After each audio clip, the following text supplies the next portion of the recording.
Saya,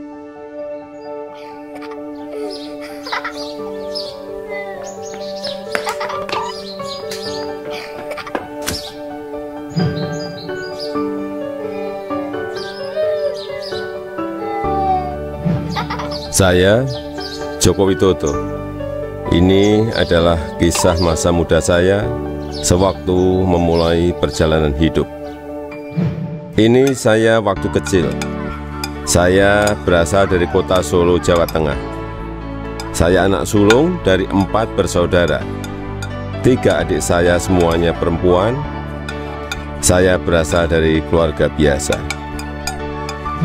Kami berulang kali pindah rumah kontrakan, rumah sederhana yang mampu dibayar Bapak untuk tempat tinggal kami sekeluarga.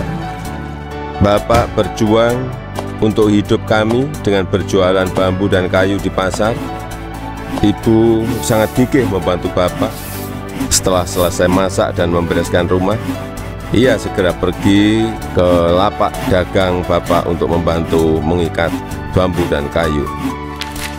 Mereka melakukan itu semua demi anak-anaknya untuk bisa sekolah. Mereka meyakinkan saya bahwa sekolah akan mampu mengubah hidup saya. Perjuangan dan usaha Bapak sangat menginspirasi saya.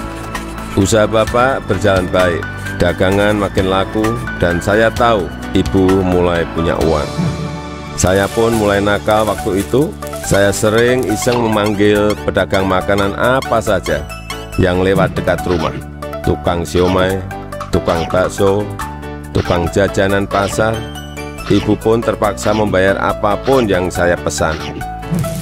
Suatu kali saya asal manggil saja, ada tukang lewat di depan rumah. Saya pikir jual kue pasar, ternyata tukang arang. Ibu muncul sebelum saya sempat berlari. Terpaksa ibu membelinya dan langsung menyodorkan bungkusan berisi arang untuk saya makan sambil berkata, "Ayo makan, habisin ya, kamu kan yang kepengin jajan."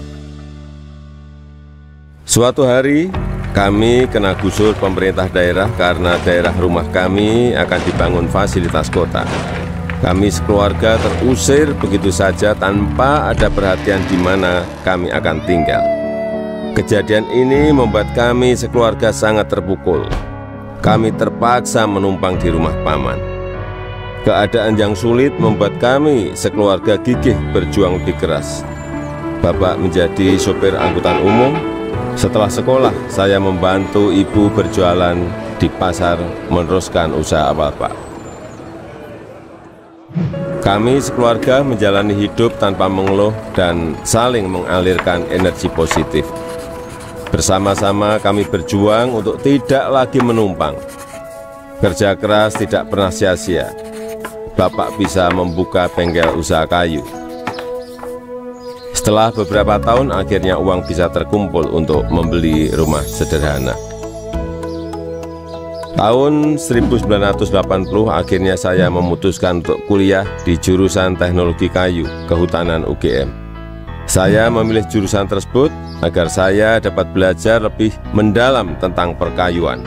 Saya ingin mengikuti jejak Bapak, ingin membangun bisnis kayu Bapak menjadi besar.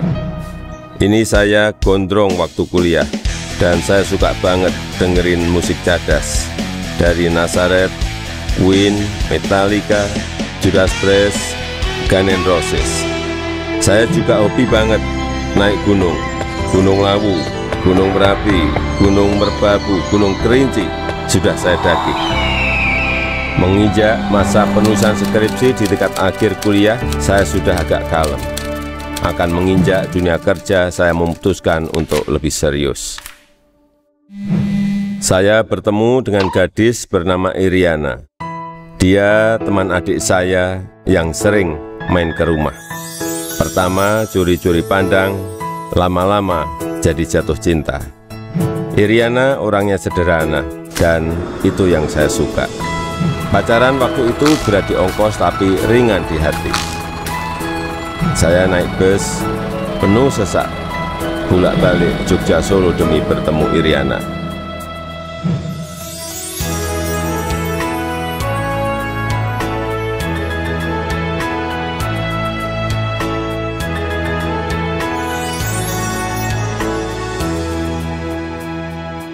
Lulus kuliah tahun 1985, saya melamar ke sebuah perusahaan kertas di Aceh. Setelah diterima, saya baru tahu akan ditempatkan di hutan rimba. Pekerjaan saya adalah mempersiapkan persemaian pinus untuk kemudian ditanam di lapangan di hutan-hutan yang gundul. Beberapa bulan setelah itu saya kembali ke Solo untuk menikahi Iriana dan menyiapkan keberangkatan kami ke Aceh. Masa awal pernikahan kami berada di dalam hutan rimba selama 2,5 tahun. Pada tahun kedua, Iriana sudah dalam kondisi hamil dan kita memutuskan untuk melahirkan anak pertama kami di Solo. Kembali ke Solo, mulai ikut paman bekerja di pabrik mebel untuk mencari pengalaman. Di sini saya belajar banyak tentang bagaimana menjadi pengusaha yang baik. Semua posisi pernah saya lakoni, di produksi, di pemasaran, semuanya pernah saya alami. Tahun 1987, anak pertama saya lahir, Gibran Rakabuming. Gibran itu singkatan dari gigih dan berani. Saya ingin putra pertama saya punya semangat hidup seperti namanya. Lahirnya Gibran juga memicu saya untuk mendirikan perusahaan pertama saya yang bergerak di bisnis mebel dengan nama CV Rakabu.